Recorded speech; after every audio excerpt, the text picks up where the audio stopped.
When did he shut him down? The first 2 championships. I would. The only time Steph Curry got off is when KD was there. Yeah, that's true. KD and LeBron, and Antetokounmpo and Anthony Davis, those is the type of players that the new NBA have, meaning where you got to be so tall and big that nobody could guard you. On the perimeter, on the post, anything. You see how LeBron couldn't do that to KD. Mm-hmm.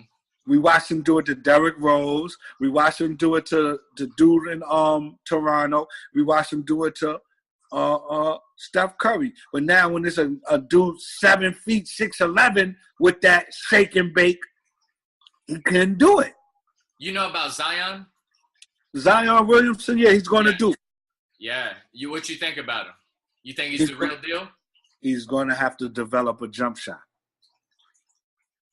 He's going to be okay, but in the NBA, you got to have that mobility to get to the basket like what he does. He's very athletic. He reminds me of like Blake Griffin.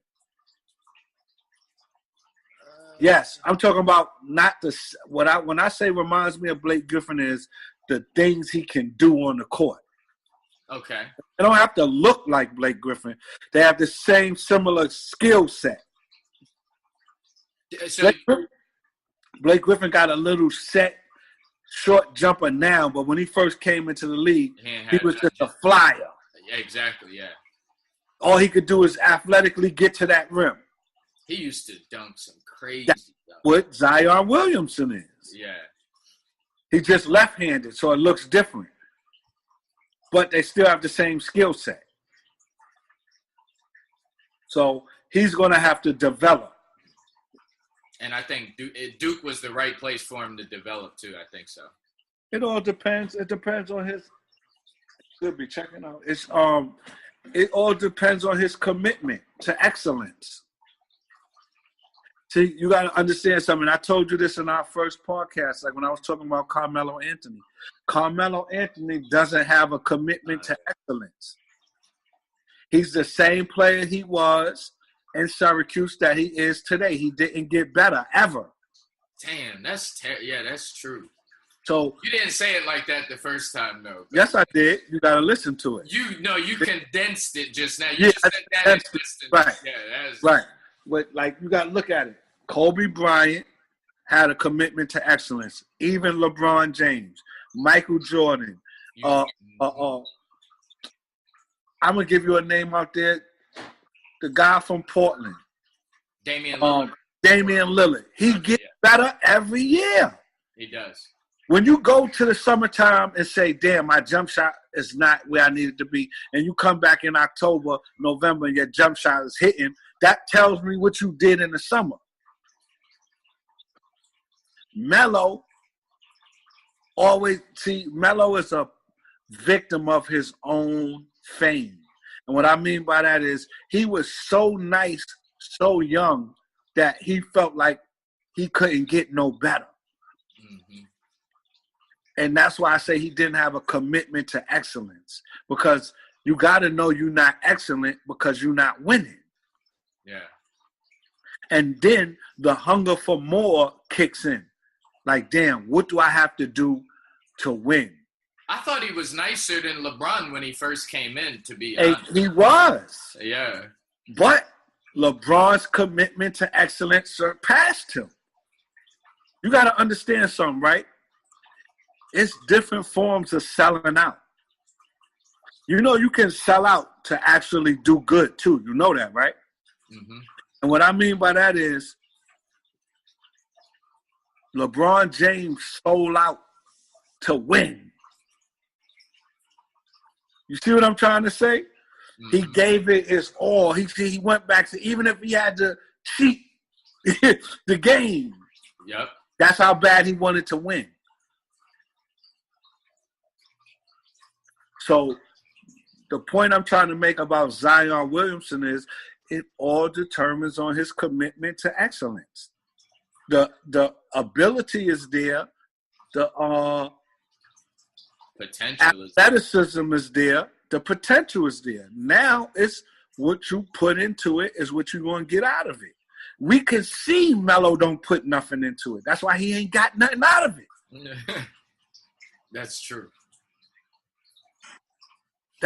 Kobe was so mad at Shaq because he felt like, yo, we could run the table for 8 years if you just work out in the summer. Shaq had too much other things going on, which could have been his fault, couldn't have been his fault. When Shaq finished playing basketball in the summertime, he got movies, he got a million businesses. He's making so much money that he had to pay attention to that too. Kobe was just consumed with basketball. Mm-hmm. So at the end of the day, Shaq got 4 rings. He was content. Once he got the rings, he didn't care.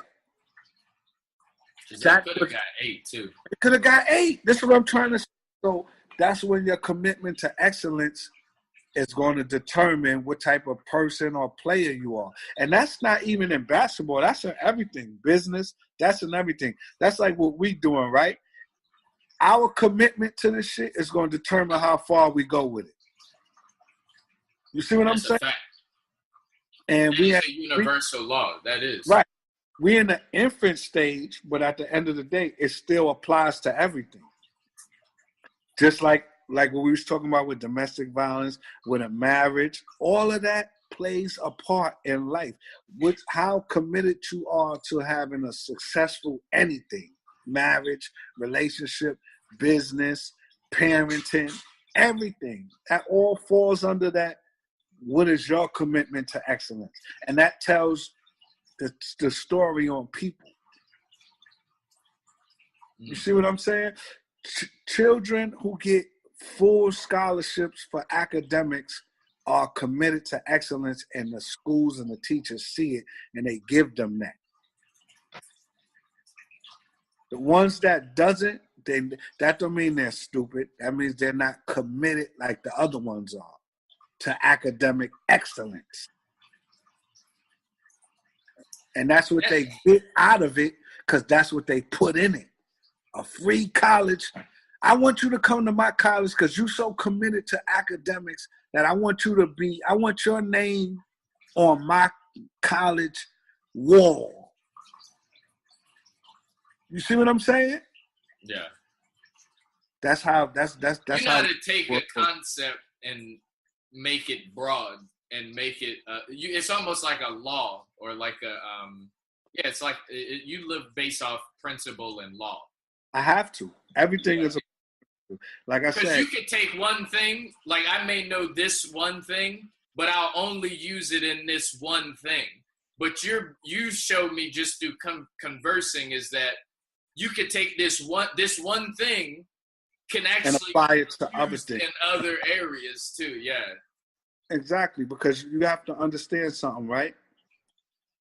If not one thing is based off of just that. Mm-hmm.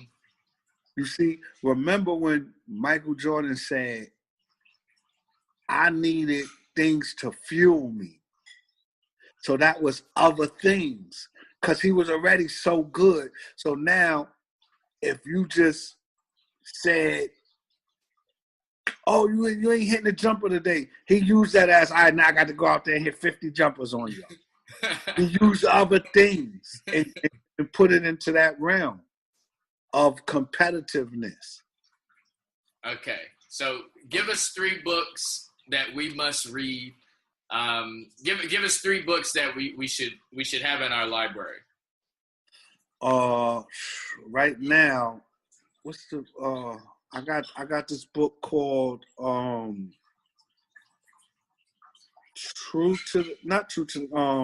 it's I told you I was reading the Melvin Little book, right? Uh-huh. I can't remember the actual name. I gotta go upstairs. You give us any 3. You give any 3 books. Okay, it's another one called Lucky. So it's the Brian Glaze Gibbs story. Now these are actually hood books right now that I'm on. Okay, that's cool. I'm reading my hood books right now. So it's the Brian Glaze Gibbs story. I think it's called The Unlucky Truth.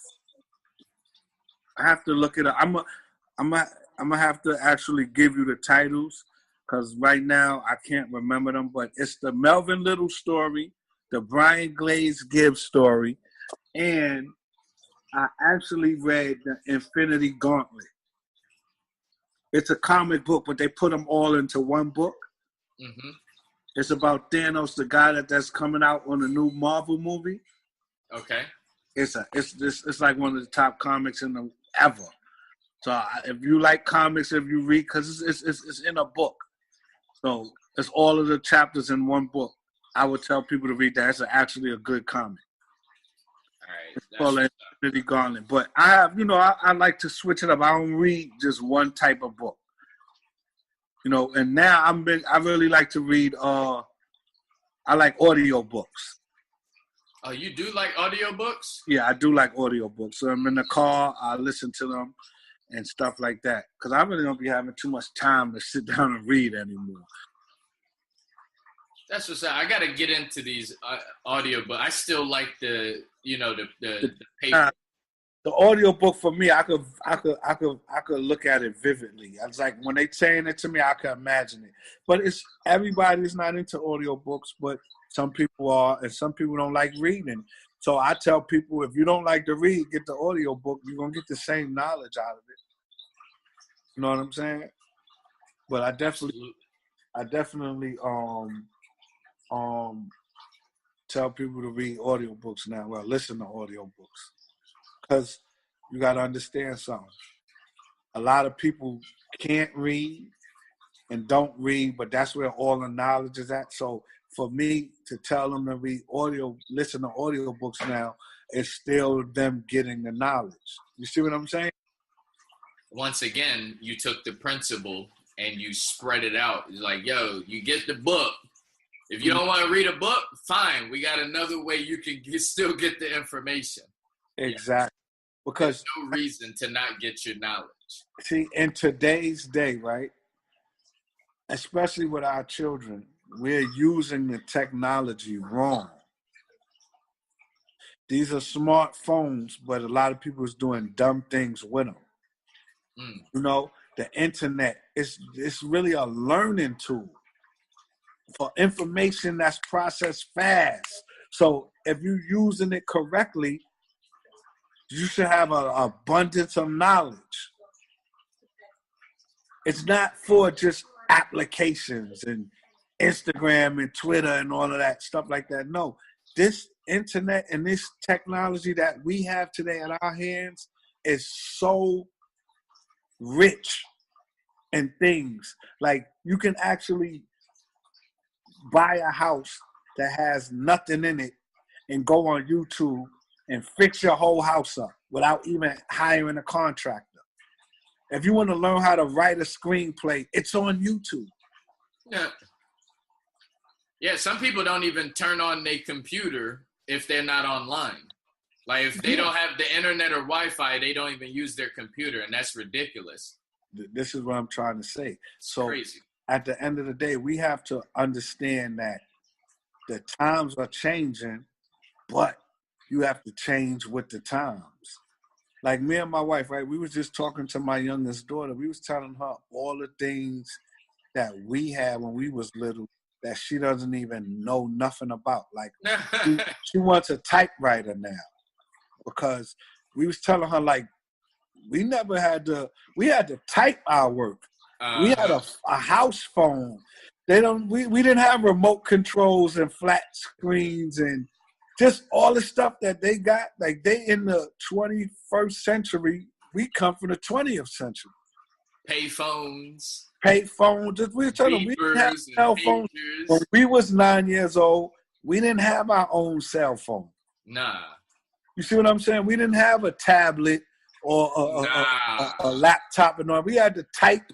We had to go to the store, how we was telling her, like, we didn't have a TV in our room. We all sat and watched the Cosby Show together. One room. You know what I mean? Remember you had to get up and turn the cable box? Uh-huh. There wasn't no remote.